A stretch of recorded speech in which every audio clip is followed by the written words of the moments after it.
procurar una injerencia internacional, procurar una intervención internacional sobre nuestro país, hemos visto cómo se ha desarrollado distintas fases del desarrollo de lo que el conflicto que actualmente tenemos en nuestro país. ¿Cuáles han sido más o menos los esquemas? Empezó con una violencia de calle que buscó lavarse el rostro, adjudicándose como si fuera universitaria, como si fuese una violencia estudiantil.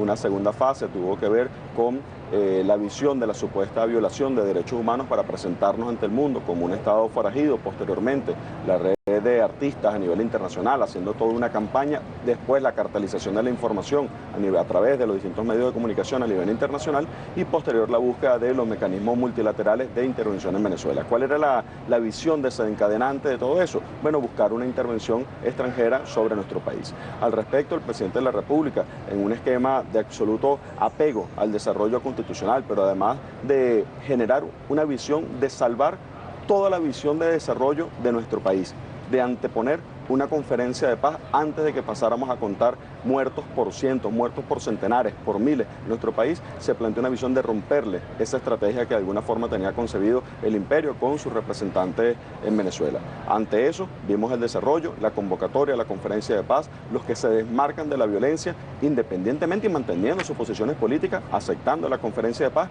y por otra parte otros que no hacen lo propio. Nosotros hemos visto un giro en esta semana en función de la conflictividad. Parte de ese giro que hemos visto en esa semana es ante el fracaso de la guarimba, ante el fracaso de la barricada, ante la obstinación absoluta que tiene nuestra sociedad, independientemente de la posición política, la obstinación que tiene ante los hechos de violencia.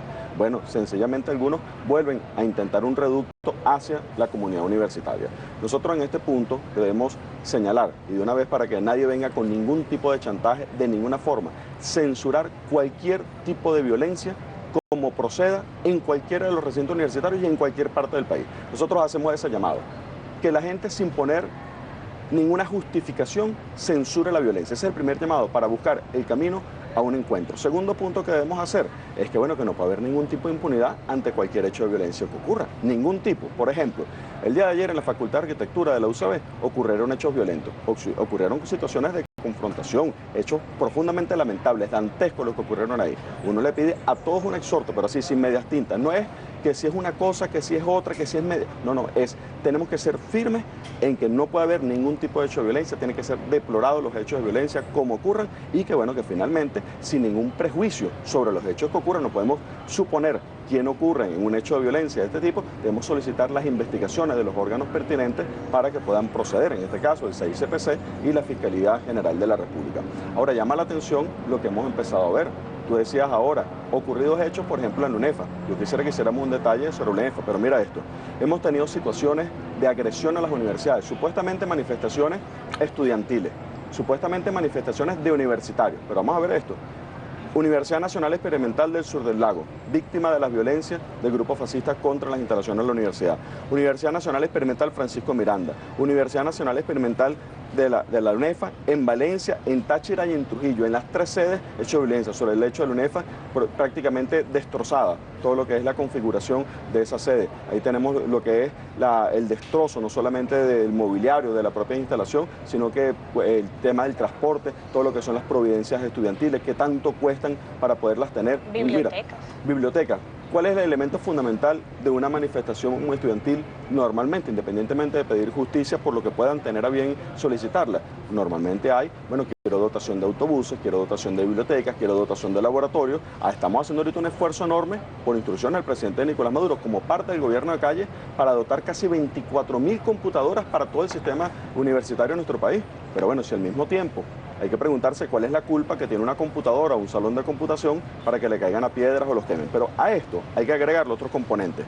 En el caso, por ejemplo, Instituto Universitario Tecnológico de Maracaibo, también asediado. Universidad de los Andes, en el núcleo Táchira, se quemó ahí la radio universitaria de la ULA, un hecho curiosísimo. Y se quema después de que las autoridades de este núcleo de la ULA, que tiene una posición contraria, pero una posición que aceptaron ir a las conferencias de paz, quizás como represalia por haber ido a las conferencias de paz, entonces se le quema, fueron amenazadas de que iban a ser quemados con las personas dentro.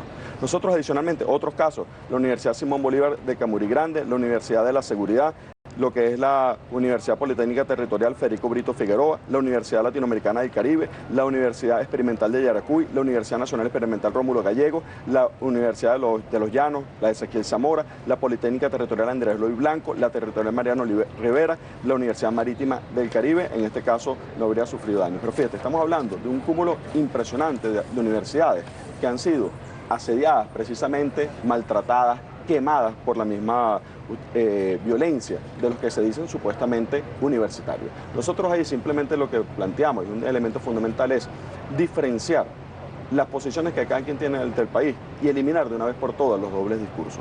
Nadie que se diga universitario puede promover esos hechos de violación completo de lo que es de los recintos universitarios. Incluso esto que estamos viendo, pero podemos hablar de las 32 víctimas de la violencia que están ocurriendo en este momento hasta la fecha totalizada en cada una de las calles.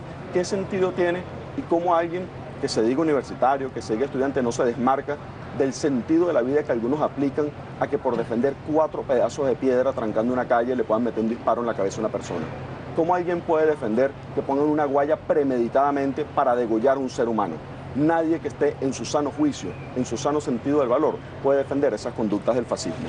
Yo quisiera mostrarles a ustedes algo muy importante. Ustedes han estado mostrando algunas imágenes vinculadas a lo que es específicamente la violencia, los daños de las instalaciones de la UNEFA, pero hay un tema que algunos han pretendido banalizar. Son imágenes del día de ayer, de la noche de ayer, y que de alguna manera muestran parte de la visión de lo que ha venido ocurriendo ahí. Fíjense, estos son parte de las puertas rayadas de las instalaciones de la UNEFA en el estado Táchira. Ahí dice "Viva Uribe". Es parte de lo que dice cuando acosaron y destrozaron estas instalaciones. Esa dice "Viva Uribe", pero la otra dice "Viva los paras".